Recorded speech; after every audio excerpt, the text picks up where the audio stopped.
Praise the lord. చిన్న ప్రార్థన చేసుకుందాం. పరిశుద్ధుడైన తండ్రి, జీవం కలిగిన యేసయ్య, కోట్ల వందనాలు చెల్లిస్తుంటున్నాం. ఇంతవరకు మీ నామాన్ని స్తుతించడానికి, గణపరచడానికి, మహిమపరచడానికి ఇచ్చిన కృపను బట్టి వందనాలు. ఈ సమయంలో వాక్యజ్ఞానులకు గెలుచుండగా నీ దాసుల్లోని మీరే శ్రేష్టమైన మాటలు, ఉత్తమైన మాటలు మాట్లాడి ఆ మాటలన్నీ నీ బిడ్డలకి ఆశీర్వాదకరముగా, దీవెనకరముగా, మేలుకరముగా ఉండలాగిన కృప వెంబడి కృపకు మనిషి మహిమ పొందమని సమస్త ఘనత మహిమలు మీకు ఆరోపిస్తూ యేసయ్య పరిశుద్ధ నామములో ప్రార్థించి పెడుకుంటున్నాం పరమ తండ్రి. ఆమేన్. Praise the lord. మన ప్రభు అయినటువంటి యేసు క్రీస్తు నామములో మీ అందరికీ శుభములు కలుగునుగాక. దేవుడు మన మధ్యలో ఉన్నాడు. మన స్తుతుల మీద ఆసీనుడుగున్న దేవుడు, మనతో మాట్లాడుతున్నటువంటి దేవుడు. ఆయన మాటలు ఎంతో శ్రేష్టమైనవి, మేలుకరమైనవి, దీవెనకరమైనవి, ఆశీర్వాదకరమైనవి. ఆ మాటలన్నీ మనం వినాలి, గ్రహించాలి, దాని ప్రకారంగా నడుచుకోవాలని ప్రభుపేట మనం చేస్తున్నాం. దేవాది దేవుడు మనందరికీ కృపాక్షేమములు అనుగ్రహింపచేసినటువంటి దేవాది దేవుడు. అందరూ కూడా బాగున్నారని ప్రభువులో నమ్ముచున్నాను. అందరూ కూడా కృపాక్షేమములు కలిగి ఉన్నారని ప్రభువులో నమ్ముచున్నాను.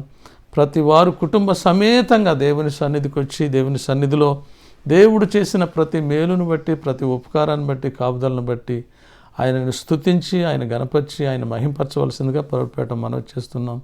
సియోనులో ఉన్నటువంటి ప్రతి కుటుంబాన్ని దేవుడు జ్ఞాపకం చేసుకొని ప్రతి వారికి మేలు చేయాలని, ప్రతి వారికి ఉపకారం చేయాలని, ప్రతి వారు క్షేమంగా ఉండాలని, ప్రతి వారు సంతోషంగా ఉండాలని, ప్రతి వారు ఆనందంగా ఉండాలని, ప్రతి వారు నెమ్మదిగా ఉండాలని, దేవుడు దాచి ఉంచిన దీవెనలు, ఆశీర్వాదాలు పొందుకోవాలని ఆయన కోరుకుంటున్నటువంటి దేవుడు. మీరందరూ కూడా దేవుని సన్నిధిలో కుటుంబ సమేతముగా ఈ పరిశుద్ధ దినాన, ఈ ప్రభు దినాన, ఈ పూజ దినాన, ఆరాధన దినాన దేవుని సన్నిధికి వచ్చారని నమ్ముచున్నాం.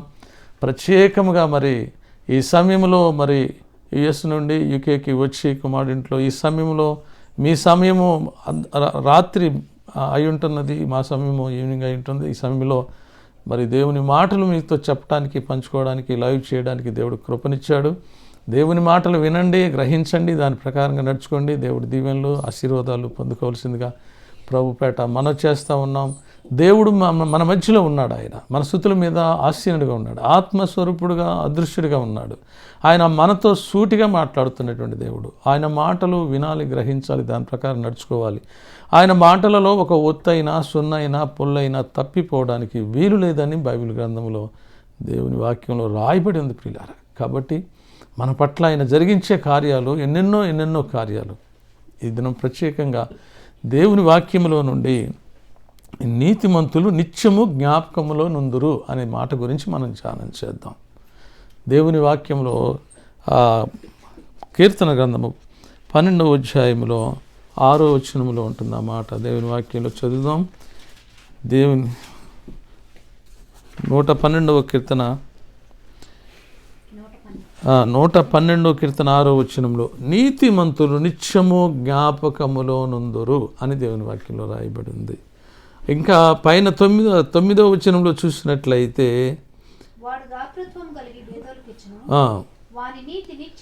వాని నీతి నిత్యము నిలుస్తుందంట. ఒక వ్యక్తి నీతి నిత్యము నిలుస్తుందంట. ఎప్పటి వరకు నిలుస్తుందంటే తన జీవితకాలం అంతా, తన బ్రతుకు దినములన్నీ కూడా ఆ నీతి నిలుస్తుందంట.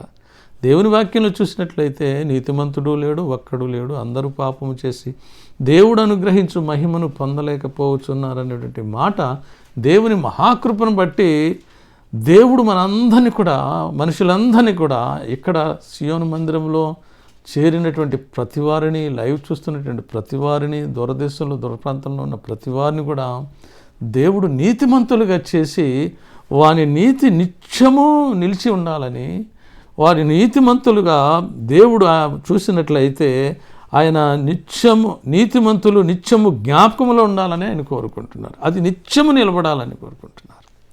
ఆ నీతిమంతులుగా మనల్ని చేసినప్పుడు నీతిమంతుల కొరకు దాచి ఉంచినటువంటి మేలులు ఎన్నో గొప్పవి, ఎన్నెన్నో రకాలుగా దాచి ఉంచిన దేవుడు ఎన్నిస్తాడంటే నీతిమంతులకు కాపుదల ఇస్తాడు, క్షేమం ఇస్తాడు, ఆరోగ్యం ఇస్తాడు, దీవిస్తాడు, మేలులు చేస్తాడు, ఉపకారాలు చేస్తాడు, సంతోషింపజేస్తాడు, ఆనందింపచేస్తాడు. వారి గృహంలో లేమి లేకుండా చేసేటటువంటి దేవాది దేవుడు. ఆయన మాట ఇచ్చి తప్పేటటువంటి దేవుడు కానే కాదు ప్రియులారా. ఆయన మాట ఇచ్చి నెరవేర్చే దేవుడు కానీ మాట తప్పే దేవుడు కాదు. అందు గురించే మనల్ని ఆయన అనుకుంటున్నాడు, నీతిమంతులు నిత్యము జ్ఞాపకంలో ఉండాలి. ఒక కుటుంబం కావచ్చు, ఒక వ్యక్తి కావచ్చు, ఒక కుటుంబంలో ఉన్నటువంటి పర్సన్ కావచ్చు, ఎవరైనా సరే దేవుని యందు భయభక్తులు కలిగి దేవుని ఆజ్ఞలను, దేవుని కట్టడలను, దేవుని విధులను గైకొన్నప్పుడు, వారు ప్రత్యేకముగా దేవుని యందు విశ్వాసం ఇచ్చినప్పుడు దేవుడు వారిని నీతిమంతులుగా చేశాడు అని దేవుని వాక్యంలో స్పష్టంగా రాయబడింది. దేవుడు మిమ్మల్ని కూడా ఒక ప్రశ్న వేస్తూ ఉన్నాడు. మీ అందరూ నీతిమంతులుగా ఉండాలి, మీరందరూ ఆశీర్వదించబడాలి, మీరందరూ దీవించబడాలి, మీరందరూ మేలులు పొందుకోవాలి, మీరందరూ ఉపకారాలు పొందుకోవాలి. నీతిమంతులుగా ఉంటేనే ఆ ఆశీర్వాదాలు, ఆ దీవెనలు, ఆ మేలులు మనకి అనుగ్రహింపచేసి, మనల్ని సంతోషింపజేసి, ఆనందింపజేసే దేవుడు. ఆ నీతి ఎప్పటి వరకు ఇస్తాడంటే నిత్యము నిలుస్తుందంట. అంటే మన జీవితకాలం అంతా, మన బ్రతుకు దినములన్నీ కూడా ఆ నీతి నిలుస్తుంది. ఆ నీతి ప్రతి మనిషికి, ప్రతి కుటుంబానికి మేలు చేస్తుంది, ఉపకారం చేస్తుంది. ప్రియులారా, అద్భుత కార్యాలు, ఆశ్చర్య కార్యాలు, గొప్ప కార్యాలు జరిగించి నీతిమంతులైనటువంటి కుటుంబాన్ని గొప్ప దీవెనలతో, ఆశీర్వాదాలతో నింపేటటువంటి దేవాది దేవుడు. ఉదాహరణకు మన పితరుడైనటువంటి అబ్రహాం ఉన్నాడు. అబ్రహామును దేవుడు పిలిచినప్పుడు దేవుని పిలుపుకు లోబడి ఆయన యందు విశ్వాసం ఉంచాడు. విశ్వాసం ఉంచటం వలన దేవుడు అబ్రహాముని నీతిమంతుడిగా చేశాడు. నీతిమంతుడిగా చేసి ఎన్నో ఆశీర్వాదాలు ఇచ్చాడు, ఎన్నో మేలులు, ఎన్నో ఉపకారాలు, ఎన్నో అద్భుత కార్యాలు, ఆశ్చర్య కార్యాలు చేశాడు. తన నీతి నిత్యము నిలిచేటట్టుగా చేశాడు. దేవునికి మహిమ కలుగును గాక. హల్లెలూయా. అందు గురించే ప్రియులారా, ఆయన నీతి నిత్యము నిలిచేటట్టుగా చేశాడు. ఆయన నీతి నిత్యము, నీతిమంతులు నిత్యము ఆయనకు జ్ఞాపకంలో ఉంటారన్నమాట. వారికి ఒక ముద్ర వేస్తాడు. అబ్రహాముకు ముద్ర వేసినట్లుగా మనకు కూడా, మనల్ని కూడా ఒక నీతిమంతులుగా చేసి ముద్ర వేసి, వారి నీతి నిత్యము నిలిచి ఉండాలని, ఆ నీతి ద్వారా దీవెనలు పొందుకోవాలని, ఆశీర్వాదాలు పొందుకోవాలని, మేలులు పొందుకోవాలని, ఉపకారాలు పొందుకోవాలని, ఆశీర్వదించాలని, గొప్ప కార్యాలు, అద్భుత కార్యాలు చేయాలని దేవుడు ప్రణాళిక చేస్తున్నటువంటి దేవాది దేవుడు. ఎన్నోసార్లు ఈ వాక్యం ధ్యానం చేసుకుంటున్నాం ప్రియులారా.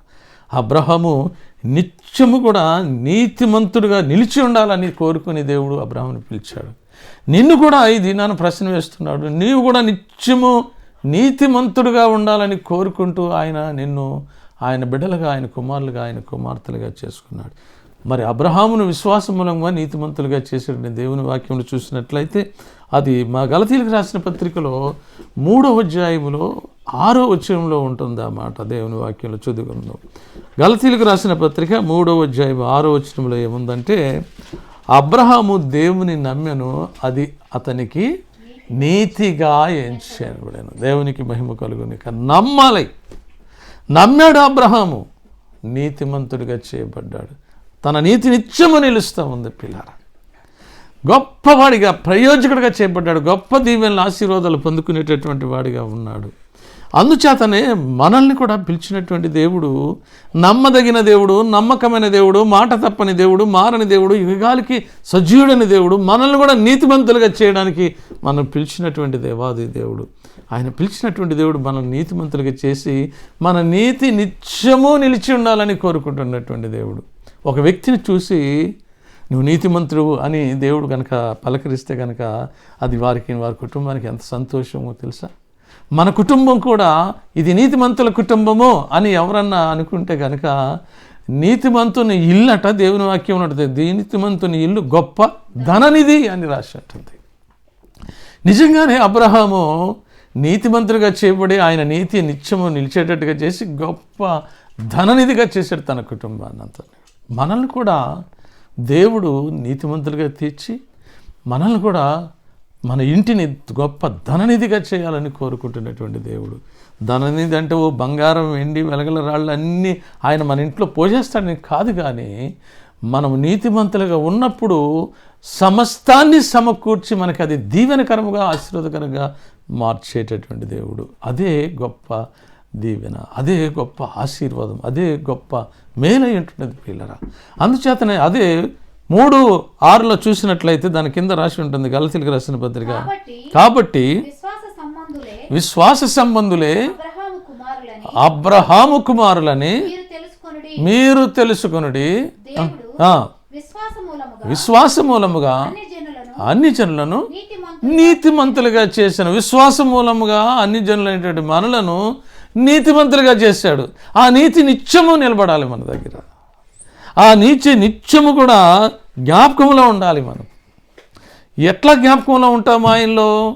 ఆయన మన పట్ల జరిగించే కార్యాలు ఎట్లా చేస్తారంటే, మనం ఉన్నటువంటి విశ్వాసాన్ని బట్టి, మన భక్తిని బట్టి, మన నమ్మకాన్ని బట్టి ఆయన మన నీతిమంతులుగా చేసి గొప్ప దీవెనలు, ఆశీర్వాదాలు. నా కుమారుడా, ఇదిగో నువ్వు నీతిమంతులుగా చేపడ్డావు కాబట్టి నీ కొరకు దాచి ఉంచిన మేలులు, దీవెనలు ఇవిగో నువ్వు పొందుకో అని ఆ దీవెనలన్నీ, ఆశీర్వాదాలన్నీ దేవుడు మనకిచ్చేటటువంటి దేవాది దేవుడు అయి ఉంటున్నాడు. మనం నీతిమంతులుగా లేకపోయినట్లయితే ఆశీర్వాదాలు రావు, దీవెనలు రావు, మేలులు జరగవు, ఉపకారాలు జరగవు, ఏమీ జరగకోకుండా వ్యర్థమైనటువంటి వారిగా ఉంటాం. ఈ లోకం మట్టికే మనం క్రైస్తవులు అనబడితే కనుక ఆ ఆశీర్వాదాలు, దీవెనలన్నీ కూడా మనం పోగొట్టుకునేటటువంటి వారిగా ఉంటాం ప్రియులారా. అందుగురించే దేవుడు అంటున్నాడు, ఆయన నీతి నిత్యము నీ పట్ల నిలిచి ఉండాలని ఆయన కోరుకుంటున్నాడు, నిత్యము జ్ఞాపకం చేసుకోవాలని కోరుకుంటున్నాడు. అందుగురించే అబ్రహాము దేవుని యందు విశ్వాసం ఉంచాడు, అది ఆయనకు నీతిగా ఎంచబడింది. మనం కూడా అన్యజనులైనటువంటి మనము ఆయన యందు విశ్వాసం ఉంచి, ఆయన యందు నమ్మిక ఉంచినట్లయితే మనల్ని కూడా నీతిమంతులుగా చేస్తాడు. ఇంకొక దగ్గర రోమిలికి రాసిన పత్రికలో ఇంకో దగ్గర ఏముంటుందంటే 5వ అధ్యాయము 8వ వచనంలో ఏముంటుందంటే, దేని ద్వారా మనల్ని నీతిమంతులుగా చేశాడని దేవుని వాక్యంలో రాయబడిందంటే, చదువుకుందాం అన్నమాట. రోమిలికి రాసిన పత్రిక 5వ అధ్యాయము 8వ వచనం. అయితే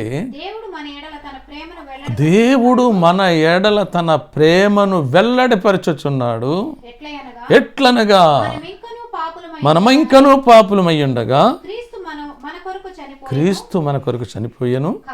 కాబట్టి ఆయన రక్తము వలన ఆయన రక్తం వలన మనలను, అన్యజనులైనటువంటి మనలను నీతిమంతులుగా తీర్చబడి, ఈ నీతిమంతులుగా తీర్చబడినటువంటి మనము మన నీతి నిత్యము నిలబడి ఉండాలన్నమాట. నిత్యము కూడా ఆ నీతి మనతో ఉంటే కనుక ఆయన మనం చూస్తున్న దేవుడు, ఆయన గమనిస్తున్న దేవుడు, ఆయన పరిశీలన చేస్తున్న దేవుడు. నీతిమంతులైనటువంటి వారు ఏ విధంగా ఉంటున్నారు, ఏ విధంగా మాట్లాడుతున్నారు, ఏ విధంగా నడుచుకుంటున్నారు, ఏ విధంగా జీవిస్తున్నారు, ఏ విధంగా వారి కుటుంబం ఉంది, ఏ విధంగా వారి బిడ్డలు ఉన్నారు, ఏ విధంగా వారు ఆ విధంగా ఉన్నారో దేవుడు ప్రతి వారిని కూడా చూస్తున్నటువంటి దేవుడు. ఎవరెవరిని చూస్తున్నాడు ఆయన? సామాన్యులు చూస్తున్నాడు, సామంతులను చూస్తున్నాడు, ధనికులను చూస్తున్నాడు, దరిద్రులను చూస్తున్నాడు, లోక నివాసులందరినీ చూస్తున్నాడు. నీతిమంతులుగా ఇందులో ఎవరెవరైతే ఉన్నారో వారి నీతి నిత్యము నిలిచేటట్టుగా చేస్తానని దేవుడు వాగ్దానం చేస్తున్నాడు. ఆ వాగ్దానం తప్పే దేవుడు కాదు ప్రియులారా. అందుగురించే అబ్రహాము దేవుని నమ్మాడు, అది అతనికి నీతిగా ఎంచబడింది. మనము ఆయన రక్తం వలన కడగబడి శుద్ధీకరించబడ్డాం, మనం మన నీతిమంతులుగా చేయబడ్డాం. మన నీతి నిత్యము నిలబడి ఉండాలి, మన నీతి నిత్యము జ్ఞాపకం చేసుకోవాలి. అందుచేతనే అప్పుడు మనకి గొప్ప దీవెనల ఆశీర్వాదాలు మనకు అనుగ్రహింపచేసేటటువంటి దేవాది దేవుడు. సియోను ప్రార్థనా మందిరంలో కుటుంబాలన్నిటి వరకు దేవుడు హెచ్చరిక చేస్తున్నాడు. నువ్వు నీతిమంతులుగా చేయబడినటువంటి నీవు దేవుని వాక్యమిని ఆయన చిత్తానుసారంగా నడుచుకుంటున్నావా? ఆయనకిష్టుడుగా ఉంటున్నావా? ఆయన యందు భయభక్తులు కలిగి ఉంటున్నావా? ఆయన మాట వింటున్నావా? ఆయన ఆజ్ఞలను, కట్టడలను, విధులను గైకొనేవాడిగా ఉంటున్నావా? లేకుంటే నామకార్థంగా ఏదో వచ్చి వెళుతున్నానులే అనుకుంటే కనుక నీకు ప్రయోజనం ఏమీ లేదు. నువ్వు నామకార్థంగా ఉన్నావంతే. ఎందుకు నామకార్థంగా ఉన్నావంటే నువ్వు నీతిమంతుడు కావు ఆయన దృష్టిలో. ఎప్పుడైతే ఆయన ఆజ్ఞలను, ఆయన కట్టడలను, ఆయన విధులను గైకొని ఏ కుటుంబం అయితే, ఏ వ్యక్తి అయితే నడుచుకుంటారో వారి మాత్రమే నీతిమంతులుగా ఆయన చూస్తాడు. వారి నీతి నిత్యము నిలుస్తుంది ప్రియులారా. మన నీతి నిత్యము నిలబడాలి. ఎప్పటి వరకు నిలబడాలి? మందిరంలో ఉన్నంత వరకేనా? లేకుంటే వాక్యంలో చదువుకున్నంత వరకేనా? లేకుంటే ఏదైనా మీటింగ్కి వెళ్ళినంత వరకేనా? కాదు ప్రియులారా. మన జీవితకాలం అంతా బయటికి వెళ్ళినా, లోపలున్నా, ఎక్కడున్నా, ఏ సమయంలో, ఏ పరిస్థితుల్లో ఎక్కడున్నా, ఏ వ్యక్తి అయినా, ఏ మనుషుడైనా, ఏ ప్రజలైనా మనల్ని చూసినప్పుడు ఈ మనిషి నీతిమంతుడు అనేటట్టుగా మనము ఉండాలి ప్రియులారా. అందుగురించే ఆదికాండంలో దేవుడు అందరిని చూస్తున్న దేవుడు, గమనిస్తున్న దేవుడు, పరిశీలన చేస్తున్న దేవుడు అని మనం అనుకున్నాం కదా. ఆదికాండంలో 7వ అధ్యాయంలో 1వ వచనంలో ఆయన చూసి ఒక కుటుంబాన్ని చూశాడంట. ఆ కుటుంబాన్ని చూడండి, 7వ అధ్యాయం 1వ వచనం చదువుకున్నాం. యెహోవా ఈ తరము వారిలో నీవే నా ఎదుట నీతిమంతుడవైయుండుట నేను చూచితిని. దేవునికి మహిమ కలుగునుగా. హల్లెలూయా. దేవుడు చూస్తున్న దేవుడు, గమనిస్తున్న దేవుడు, పరిశీలన చేస్తున్న దేవుడు ఒక కుటుంబాన్ని చేసి ఈ తరము వారిలో నీవే నా ఎదుట నీతిమంతుడుగా ఇండుట నేను చూచితిని అని చెప్తున్నటువంటి దేవుడు. అబ్బా, ఆ కుటుంబము ఆ నీతి ఎప్పటి వరకు ఉంటుందంట? నిత్యము. ఇప్పుడు జ్ఞాపకం చేసుకుంటున్నాం ఆ నీతిమంతుడిని. అబ్రహామును మనం జ్ఞాపకం చేసుకుంటున్నాము, నోవాహును మనం జ్ఞాపకం చేసుకుంటున్నాము, ఇంకా బైబిల్ గ్రంథంలో ఉన్నటువంటి వారందరినీ కూడా మనం జ్ఞాపకం చేసుకుంటున్నాం. ఆ నీతివంతులైనటువంటి వారు లేకుంటే ఇంకొకటి దేవునికి విరోధంగా ఉండేటటువంటి, దేవునికి విరోధంగా జీవించే వాళ్ళని మనం జ్ఞాపకం చేసుకోలేం ప్రియులారా. ఇప్పుడు వాళ్ళ నీతి నిత్యం నిలుస్తుంది కాబట్టి వాళ్ళని జ్ఞాపకం చేసుకొని వారు ఏ విధంగా దేవునిలో భయభక్తులు కలిగి ఉన్నారు, వాళ్ళు ఏ విధంగా దేవుని యందు నిలిచి ఉన్నారు, దేవుని యందు భయభక్తులు కలిగి ఆయన దీవెనలు ఆశీర్వాదాలు పొందుకొని గొప్పవారిగా చేయబడ్డారు. మనం కూడా దేవుని దృష్టిలో ఆయన మనల్ని చూసినప్పుడు, ఆయన దృష్టిలో మనం నీతిమంతులుగా కనబడినప్పుడు, నా కుమారుడా, నా కుమార్తె, నా కుటుంబమా, మీ కొరకు దాచి ఉంచిన మేలు ఇదిగో అని గొప్ప దీవెనలు, గొప్ప ఆశీర్వాదాలు ఇచ్చేటటువంటి దేవాది దేవుడు. ఆ మేలులు మీరు పొందుకోవాలి, ఆ దీవెనలు పొందుకోవాలి, ఆశీర్వాదాలు పొందుకోవాలి. నోవాహును, నోవా కుటుంబాన్ని దేవుడు దీవించాడు, ఆశీర్వదించాడు, ఫలించమన్నాడు, అభివృద్ధి చెందమన్నాడు ప్రియులారా. అదేవిధంగా మనం కూడా నీతిమంతులుగా చేయబడినప్పుడు, మన నీతి నిత్యము నిలిచినప్పుడు దేవుడు మనల్ని కూడా అదే అంటాడు. నేను దీవిస్తున్నాను, నేను ఆశీర్వదిస్తున్నాను, నీ నీతి నిత్యము నిలుస్తుంది అంటాడు దేవుడు. దేవునికి మహిమ కలుగును గాక. హల్లెలూయ. అందుగురించే ప్రియులారా, ఈ దినాన్న మనము నీతి నిత్యము నిలుచును, నీతిమంతులు నిత్యము జ్ఞాపకములు ఉందని మనం దేవుని వాక్యములో నుండి ఈరోజు ధ్యానం చేసుకుంటున్నాం ప్రియులారా. దేవుని వాక్యములో చూసినట్లయితే బైబిల్ గ్రంథంలో చాలామంది ఉన్నారు. యేసేపు ఉన్నాడు. యేసేపు దేవుని యందు భయభక్తులు కలిగిన వాడిగా ఉన్నాడు, దేవుని చిత్తానుసారుడుగా ఉన్నాడు, దేవునికి ఇష్టడుగా ఉన్నాడు, దేవుని కట్టడలను విధులను గైకొనేవాడిగా ఉన్నాడు. అతడు దేవుని నీతిమంతుడుగా చేశాడు పిల్లరా. నీతిమంతుడుగా చేసినటువంటి వాడికి దాచిన ఆశీర్వాదాలు ఏంటంటే, ఐగుప్తు దేశానికి తీసుకుని వెళ్ళి రాజు తర్వాత రాజుగా ఉండేటట్టుగా, అధికారిగా ఉండేటట్టుగా ఆయన నియమించినటువంటి దేవాది దేవుడు. అతనిలో ఆ రాజు, ఐగుప్తు రాజు యోసేపును చూసినప్పుడు ఇతని వంటి వాడిని ఎవరినన్నా కనుగొందునా అన్నట్టుగా అక్కడ ఉన్నట్టు ప్రజలందరినీ కూడా చూసి మాట్లాడినట్టుగా, మరి దేవుడు మాట్లాడినట్టుగా మనం బైబిల్ గ్రంథంలో చూడగలం. ఎందుచేత? తన ప్రవర్తన వల్ల, తన నడవడిక వల్ల, తన మాట వల్ల, లేకుంటే తన క్రియల వల్ల దేవుని యందు భయభక్తులు కలిగి ఉన్నాడు కాబట్టి, దేవుని యందు విశ్వాసం ఉంచాడు కాబట్టి, దేవుని కట్టడలను విధులను గైకొనేవాడుగా ఉన్నాడు కాబట్టి నీతిమంతులుగా చేయబడ్డాడు. నీతిమంతులుగా చేయబడినటువంటి యేసేపు ఆయన నీతి నిత్యము నిలిచేటట్టుగా చేశాడు. అంత మాత్రమే కాదు, ఆ నీతిమంతుల్ని మనం ఈ దినాన జ్ఞాపకం చేసుకొని, ఆ నీతిమంతులు ఎట్లా దేవునిలో ఉన్నారు, ఏ విధంగా భయభక్తులు కలిగి ఉన్నారు, ఏ విధంగా దేవుని మాటలు విన్నారు, ఏ విధంగా ఆజ్ఞలు కట్టడలు విధులు గైకొనేవారిగా ఉన్నారు, ఆశీర్వాదాలు దీవెనలు ఏ విధంగా పొందుకున్నారు, మనుషులందరికంటే దేవుడు ఏ విధంగా హెచ్చించాడో మనము చదువుకున్నటువంటి భాగాల్లో మనం చూడగలం. చూడండి, ఆదికాండంలో చూసినట్లయితే ఆదికాండము 41:38 చూద్దాం. ఆదికాండము అతడు తన సేవకులను చూచి ఇతని వలె దేవుని ఆత్మగల మనుషుని నేను కనుగొనలేదనగా అనెను.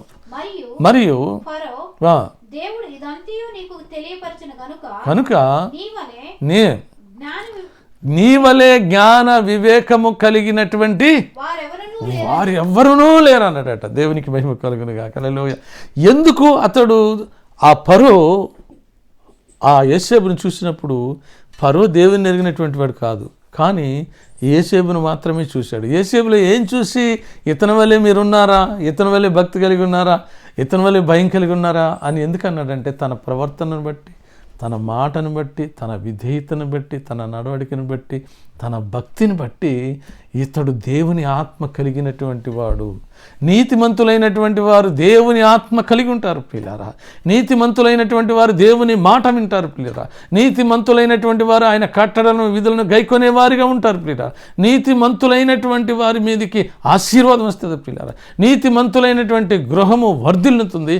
నీతిమంతులైనటువంటి వారు మేలులు పొందుకుంటారు, ఉపకారాలు పొందుకుంటారు, అద్భుత కార్యాలు చూస్తారు, ఆశ్చర్య కార్యాలు చూస్తారు. అదేవిధంగా మన పితరుడైనటువంటి అబ్రహాం చూశాడు, మన పితరుడైనటువంటి నోవాహు చూశాడు, మన పితరుడైనటువంటి యేసేపు కూడా చూసినటువంటి వాడు. ఇతని వల్ల ఎవరన్నా ఉన్నారా? దేవునికి మహిమ కలుగును గాక. ఇతను దేవుని ఆత్మ కలిగినటువంటి వాడు, జ్ఞానము కలిగిన వాడు, వివేకం కలిగిన వాడు అని మాట్లాడాడు. ఎందుకు వచ్చింది జ్ఞానము? ఎందుకు వచ్చిందంటే వివేకము. దేవుని వాక్యంలో 111వ కీర్తనలో 10వ వచనంలో ఏముంటుందంటే, యెహోవాయందు భయము కలిగి ఉండిటే జ్ఞానమునకు మూలము అని దేవుని వాక్యంలో రాయి. అతడు దేవుని యందు భయం కలిగినటువంటి వాడుగా ఉన్నాడు, భక్తి కలిగినటువంటి వాడుగా ఉన్నాడు. జ్ఞాన వివేకములు దేవుడు ఆయన యోసేపుకి ఇచ్చాడు కాబట్టి ఒక నీతిమంతుడైనటువంటి వారికే అవన్నీ అనుగ్రహింపచేస్తాడు. అనీతిమంతులైనటువంటి వారికి ఇవ్వనేవాడు పిల్లారా. కాబట్టి మనం అందరం కూడా ఈ దినాన్ని ప్రత్యేకంగా ఈ మాటలు వింటున్నటువంటి మనము దేవుని మాటలు వినాలి, గ్రహించాలి, దాని ప్రకారంగా నడుచుకోవాలి. అది మనకును మన కుటుంబానికి మేలుకరము, దీవెనకరము, ఆశీర్వాదకరము. మన నీతి నిత్యము నిలిచేటట్టు ఉండాలి. సియోను ప్రార్థనా మందిరములో నీతి నిత్యము నిలిచి ఉండేటటువంటి వారు ఎంతమంది ఉన్నారని దేవుడు మనల్ని చూస్తున్నటువంటి దేవుడు. ఉన్నటువంటి వారందరికీ ఆశీర్వాదాలు. ఈ పరిశుద్ధ దినములో, ఈ ప్రభు దినములో, పూజా దినములో ఆత్మచేత నింపబడి ఆత్మతో సత్యముతో ఆరాధించి దేవుని గణపరిచి దేవుని మహింపరిచినప్పుడు, దేవుని హెచ్చించినప్పుడు దేవుని వాక్యంలో కూడా ఉంది. నన్ను గణపరచువని నన్ను గణపరుస్తానని చెప్పిన దేవుని వాక్యంలో ఉంది. నన్ను ఆరాధించినప్పుడు, నన్ను స్తుతించినప్పుడు మా దేవుడు మమ్మల్ని దీవించును, మా దేవుడు మమ్మల్ని ఆశీర్వదించునని పలికిన లేఖన సత్యాలు ఉన్నాయి.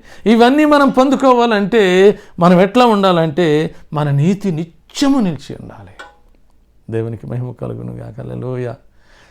అబ్రహాముకి నిత్యము నిలిచింది, నోవాహుకు నిత్యము నిలిచింది, యేసేపు కూడా నిత్యము ఆయన నీతి నిలిచి ఉన్నది. పిల్లలు మనకు కూడా నిలిచి ఉన్నట్లయితే మనల్ని కూడా ఆశీర్వదిస్తాడు, మనల్ని కూడా దీవిస్తాడు, మనకు కూడా మేలు చేస్తాడు, అద్భుత కార్యాలు చేస్తాడు, ఆశ్చర్య కార్యాలు చేస్తాడు, గొప్ప కార్యాలు చేస్తాడు. కాబట్టి ఆయనకు అసాధ్యమైనటువంటిది ఏది కూడా లేదు ప్రియులారా. అందుగురించే దేవుని వాక్యంలో చూసినట్లయితే ఏబు గ్రంథంలో ఒక మాట అంటాడు చూడండి. ఏబు గ్రంథంలో 25వ అధ్యాయం 4వ వచనంలో ఏమంటాడంటే, నరుడు దేవుని దృష్టికి నీతిమంతుడు ఎట్లు కాగలడు. దేవునికి మహిమ కలుగును గాక. హల్లెలూయా. మనమందరం కూడా నరులమే, మనమందరం కూడా మనుషులమే, మనమందరం కూడా ఎట్లా అంటే ఇక్కడ అంటున్నాడు 25వ అధ్యాయం 4వ వచనంలో, నరుడు దేవుని దృష్టికి నీతిమంతుడు ఎట్లు కాగలడు. దేవునికి మహిమ కలుగు. ఎట్లా అవుతాం? దేవుని దృష్టిలో నీతిమంతులుగా మనం కావాలంటే దేవుని మాట వినాలి. అబ్రహాము దేవుని మాట విన్నాడు, నోవాహు దేవుని మాట విన్నాడు, యేసేపు దేవుని మాట విన్నాడు. అందుచేతనే ఆ దేవుని దృష్టిలో నీతిమంతులుగా చేయబడ్డారు. దేవుని మాట విని దేవుని చిత్తానుసారం నడుచుకుని దేవునికి ఇష్టలుగా ఉండి ఆయన చేయమన్నది చేసి వద్దన్నది మానేస్తే గనక ఆయన దృష్టిలో మనం నీతిమంతులం. నీతిమంతులైనటువంటి వారిని బహుగా దేవుడు దీవించి ఆశీర్వదించాడు. గొప్ప కార్యాలు, అద్భుత కార్యాలు, ఆశ్చర్యకార్యాలు జరిగించాడు. మనం కూడా అలాంటి ఆశీర్వాదాలు, అలాంటి దీవెనలు, అలాంటి మేలులు పొందుకోవాలి ప్రియులరా. అందుకే దేవుడు దినాన హెచ్చరిక చేస్తున్నాడు. చెప్పే ప్రతి మాట అమూల్యమైనటువంటిది, మేలుకరమైనటువంటిది, దీవెనకరమైనటువంటిది, ఆశీర్వాదకరమైనటువంటిది. నీతిమంతుడు తలల మీద కంట ఆశీర్వదిస్తుందంట. దేవునికి మహిమ కలుగును గాక. హల్లెలూయా. చూడండి, సామెతల గ్రంథంలో చూసినట్లయితే 11వ అధ్యాయం 30-31 వచనంలో ఏముందో చదువుకుందాం. సామెతల గ్రంథము 11వ అధ్యాయం. నీతిమంతులు జీవవృక్షము, రక్షించుదురు. నీతిమంతులు నీతిమంతులంట భూమి మీద ఏం చేస్తారంట? ప్రతిఫలము పొందుతారు. దేవునికి మహిమ కలుగును గాక. అబ్రహాము ఏ ప్రతిఫలం పొందాడు? నోవాహు ఏ ప్రతిఫలం పొందాడు? యేసేపు ఏ ప్రతిఫలం పొందాడు? నీతిమంతులైనటువంటి వారు ఏ ప్రతిఫలం పొందారు? మనం కూడా నీతిమంతులమైతే ఏ ప్రతిఫలము పొందగలము ప్రియులారా? ఆలోచన చేయండి ప్రియులారా. అందుచేతనే నీతిమంతుడట భూమి మీద ప్రతిఫలము పొందుతాడట. దేవునికి మహిమ కలుగును గాక. హల్లెలూయా. ప్రతిఫలం ఇచ్చేటటువంటి వారి వారి క్రియలను బట్టి, వారి వారి నడకలను బట్టి ప్రతి వారికి ప్రతిఫలం ఇచ్చేటటువంటి దేవాది దేవుడు. ఇర్మియా గ్రంథంలో దేవుని వాక్యంలో 10వ అధ్యాయం, ఇర్మియా గ్రంథంలో చూసినట్లయితే 7వ అధ్యాయము 10వ వచనం చూద్దాం. చూడండి, ఇర్మియా గ్రంథము 10వ అధ్యాయం 7వ వచనం. దేవునికి మహిమ కలుగును గాక. హల్లెలూయా.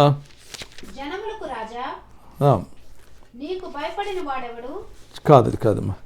దేవునికి మహిమ కలుగును గాక. హల్లెలూయా. దేవుని వాక్యంలో చూద్దాం ప్రియులారా. దేవుడు 32:17 చదువు. 32:17-19 చదువుదాం. ఇర్మియా గ్రంథము 32 17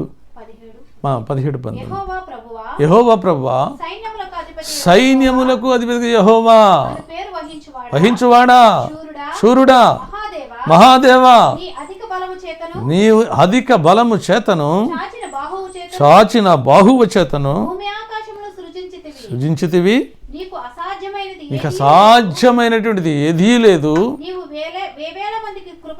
కృప చూపుచు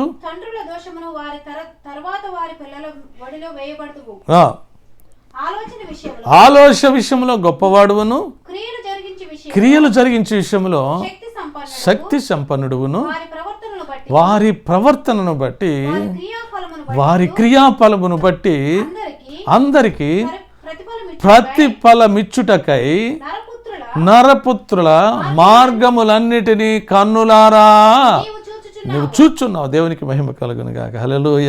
నీతిమంతులను చూస్తున్నాడు, అనీతిమంతులను చూస్తున్నాడు, మంచివారిని చూస్తున్నాడు, చెడ్డవారిని చూస్తున్నాడు. వారి వారి క్రియలను బట్టి దేవుడు ప్రతిఫలం ఇస్తూ ఉన్నాడు. ప్రియులారా, అబ్రహాముకు ప్రతిఫలం ఇచ్చాడు, నోవాకు ప్రతిఫలం ఇచ్చాడు, యేసేవుకు ప్రతిఫలం ఇచ్చాడు. ఇంకా దేవుని యందు భక్తి కలిగినటువంటి వారందరూ, నీతిమంతులుగా చేయబడినటువంటి వారందరికీ ప్రతిఫలం ఇచ్చాడు. మనం కూడా నీతిమంతులుగా ఉంటే మనకు కూడా దేవుడు ప్రతిఫలం ఇచ్చి గొప్ప దీవెనలతో గొప్ప ఆశీర్వాదాలతో నింపేటటువంటి దేవాది దేవుడు. ఆయన మాట తప్పే దేవుడు కానే కాదు, ఆయన మారే దేవుడు అసలే కాదు. ఆయన ఎన్నడూ మారడు. అందుగురించి ఆకాశమును, భూమిని, సముద్రమును, దానిలోని సర్వమును గతించిపోవునేమో కానీ ఆయన మాటలలో ఒత్తైన సున్నైన పొల్లైన తప్పిపోవడానికి వీల్లేదని చెప్పినటువంటి దేవుడు ఆయన మాట తప్పే దేవుడు కానే కాదు. కాబట్టి ఆయన మనల్ని నిత్యము జ్ఞాపకములో ఉంచుకోవాలని కోరుకుంటున్నాడు. ఆయన నీతి నిత్యము నిలిచి ఉండాలని కోరుకుంటున్నాడు. కాబట్టి ఆ విధంగా నీతిమంతులుగా ఉండటానికి దేవుడు కృపలో మనందరినీ కూడా జ్ఞాపకం చేసుకొని దేవుని వాక్యంలో సామెతల గ్రంథం 10:30 కూడా ఒక మాట చదువుకుందాం. 10 సామెతల గ్రంథం 10:30 చదువుకుందాం. నీతిమంతుడు అంటే ఎన్నడూ కూడా కదిలింపబడట. దేవునికి మహిమ కలుగును గాక. హల్లెలూయ. ఎందుకంటే అతను దేవుణ్ణి నమ్మాడు కనుక, దేవుణ్ణి ఆశ్రయించాడు. కాబట్టి నేను నమ్మినటువంటి దేవుడు గొప్ప దేవుడు, ఆయన సర్వసృష్టికర్త, ఆయన సర్వాధికారం కలిగినటువంటి దేవుడు, ఆయన ఏదైనా సామర్థ్యం కలిగినటువంటి దేవుడు అని నమ్మారు. కాబట్టి ఆ నీతిమంతుడు ఎన్నడూను కదిలించబడ్డాడు. ప్రియులారా, మన పితృడైనటువంటి అబ్రహాం ఒక మాట అంటాడు, నేను నమ్మినటువంటి దేవుడు మృతులను సహితము లేపగలిగిన సామర్థ్యం కలిగినటువంటి దేవుడు, నేను కదిలించబడను అన్నట్టుగా ఆయన గొప్ప సాక్ష్యం చెప్పినట్లుగా మనం దేవుని వాక్యాన్ని చూస్తున్నాం. కాబట్టి మనమందరం ఈ దినాన ఈ వాక్యం వింటున్నటువంటి సహోదరుడా, సహోదరి, ఓ కుటుంబమా, మనమందరం నీతిమంతులుగా చేయబడాలని ఆయన కోరుకుంటున్నాడు. మన నీతి నిత్యము నిలబడాలని కోరుకుంటున్నాడు. మనల్ని ఆశీర్వదించాలని కోరుకుంటున్నాడు. మనల్ని దీవించాలని కోరుకుంటున్నాడు. మనకి మేలు చేయాలని కోరుకుంటున్నాడు. మనకు ఉపకారం చేయాలని కోరుకుంటున్నాడు. మనల్ని సంతోషింపజేసి ఆనందింపజేయాలని కోరుకుంటున్న దేవాది దేవుడు. కాబట్టి అట్టి కృపలో నీవు, నేను, మనము అందరము సాగిపోవడానికి దేవుడు తన కృపను మనందరిపైన నిండుగా మెండుగా అనుగ్రహింపచేసి నూరుదంతులుగా, వేదంతులుగా మిమ్ములను, మీ కుటుంబాలను, దాసుని, దాసురాలని, కుటుంబాన్ని, బిడ్డల్ని నూరుదంతులుగా, వేదంతులుగా దీవించి ఆశీర్వదించునుగాక. ఆమేన్. God bless you. ప్రార్థన చేసుకుందాం. పరిశుద్ధుడైన తండ్రి, జీవము కలిగినటువంటి మా యేసయ్య, కోట్ల కొలది వందనాలు చెల్లిస్తుంటున్నాం. ఏదైనా ప్రత్యేకంగా నాయన మా మధ్యలో ఉండి, మా స్తుతుల మీద ఆసీనుడిగా ఉండి, ఆది నుండి అంతం వరకు ఆధిపక్షం వహించినందుకు కూడా కోట్ల కొలది వందనాలు చెల్లిస్తుంటున్నాం. నాయన సియోను ప్రార్థనా మందిరంలో చేరినటువంటి నీ కుమారులు, కుమార్తెలందరిని బట్టి వందనాలు. సియోను ప్రార్థనా మందిరంలో ఉన్న కుటుంబాలన్నిటిని బట్టి స్తోత్రము నాయన. ప్రతి వారిని కూడా నీతిమంతులుగా చేయాలని, వారి నీతి నిత్యము నిలిచి ఉండాలని, ఆ నీతిమంతులు జ్ఞాపకములో ఉండాలని నువ్వు కోరుకుంటున్న దేవుడు నాయన. అట్టి వారిని బహుగా దీవించి, ఆశీర్వదించి, మేలు చేసి, ఉపకారం చేసి, క్షేమం ఇచ్చి, కాపుదలనిచ్చి నాయన, వారి గృహాలను నాయన అయ్యా గొప్ప ధననిధితో నింపాలని కోరుకుంటున్నటువంటి దేవాది దేవుడు. కాబట్టి నాయన వారి గృహములో నిత్య నివాసిగా మీరు ఉండాలని కోరుకుంటున్న దేవాది దేవుడు. కాబట్టి నీతిమంతులతో నిత్యముగా నీవు ఉంటావని వాగ్దానం చేసిన దేవుడు. కాబట్టి నాయన నీ మహాకృపలో ఈ దినం ప్రత్యేకంగా నాయన మరి నాయన వాక్యం అందిస్తున్నటువంటి నాయన నీ దాసుని దాసురాల్ని బహుమానం ఇచ్చినటువంటి కుమారుని కుటుంబాన్ని, కుమార్తె కుటుంబాన్ని, బిడ్డల్ని మీరు దీవించి ఆశీర్వదించి మమ్మల్ని నీతిమంతులుగా చేశారయ్యా. అయానికి స్తోత్రములు. మా పితరులైనటువంటి వారిని నాయన అబ్రహాముని, నోవాహును, యేసేపును ప్రభు ఇంకా బైబిల్ గ్రంథములు అనేక మంది నీతిమంతులుగా చేసిన తండ్రి వారిని బహుగా దీవించారు, ఆశీర్వదించారు. మమ్మల్ని కూడా దీవించారు, ఆశీర్వదించారు. ఇక్కడ చేరిన బిడ్డలందరినీ కూడా దీవించాలని, ఆశీర్వదించాలని కోరుకుంటున్న దేవుడు కాబట్టి అట్టి నీతిమంతులుగా చేయబడి వారి నిత్యము నిలుచులాగిన కృప వెంబడి కృప కుమ్మరించండి. ఈ దినము నుండే ప్రతి కుటుంబమునైనా నీ యందు భయభక్తులు కలిగి మీ మాట విని మీ చిత్తానుసారం నడుచుకుని మీకు ఇష్టలుగా ఉండి మీరు దాచి ఉంచిన మేలులు, దీవెనలు, ఆశీర్వాదాలు పొందుకుని ఉంటారని నాయన నమ్ముతున్నాను ప్రభా. ప్రయాసపడుతున్న బిడ్డలందరి కొరకు స్తోత్రం చెల్లిస్తున్నాం. నీ దాసురాలు నాయన యూకేకి నాయన యుఎస్కి బిడ్డల దగ్గరికి వెళ్ళి కొన్ని సంవత్సరాల క్రితమే నాయన రాలేకపోయినప్పటికీ నీ వచ్చి నాయన బిడ్డలు ఆశీర్వదించబడాలని, ఇంకా నీ యందు భయభక్తులు కలిగి ఉండాలని నాయన, ఇంకా నాయన నీతిమంతులుగా చేయబడినటువంటి వారు మీ ఆశీర్వాదాలన్నీ పొందుకోవాలని నాయన, అయా నీతిమంతుడైనటువంటి నీ దాసుని నాయన బిడ్డల గృహంలో అడుగుపెట్టినప్పుడు ఆ గృహాలని దీవించాలని, ఆశీర్వదించాలని ప్రభువా మీరు నడిపించారు. బిడ్డల గృహాలను కూడా మీరు దీవించండి, ఆశీర్వదించండి. గొప్ప కార్యాలు, అద్భుత కార్యాలు, ఆశ్చర్య కార్యాలు చేయండి. బిడ్డల భవిష్యత్తులు మీరు కట్టండి, గొప్పవారిగా చేయండి దేవా. మీకే స్తుతులు, మీకే స్తోత్రాలు. సియోనులో ఉన్న ప్రతి కుటుంబం కూడా అట్టి నీతిమంతులుగా చేయబడి మీరు దాచి ఉంచిన మేలులు, దీవెనలు, ఆశీర్వాదాలు పొందుకోవడానికి వెంబడి కృప కుమ్మరించి మహిమ పొందమని ఘనతా ప్రభువాలు మీకే ఆరోపిస్తూ చేరు వచ్చిన బిడ్డలందరినీ కూడా పేరు పేరున మీరు దీవించి ఆశ్రయించి మహిమ పొందుతారని యేసయ్య అతి పరిశుద్ధ నామములో ప్రార్థించి స్తుతించి వేడుకుంటున్నా పరమ తండ్రి. Amen. Praise lord. God bless you. దేవుడు మిమ్మల్ని, మీ కుటుంబాలను బహుగా దీవించి ఆశీర్వదించును గాక. Amen, amen, amen. Praise lord. God bless you.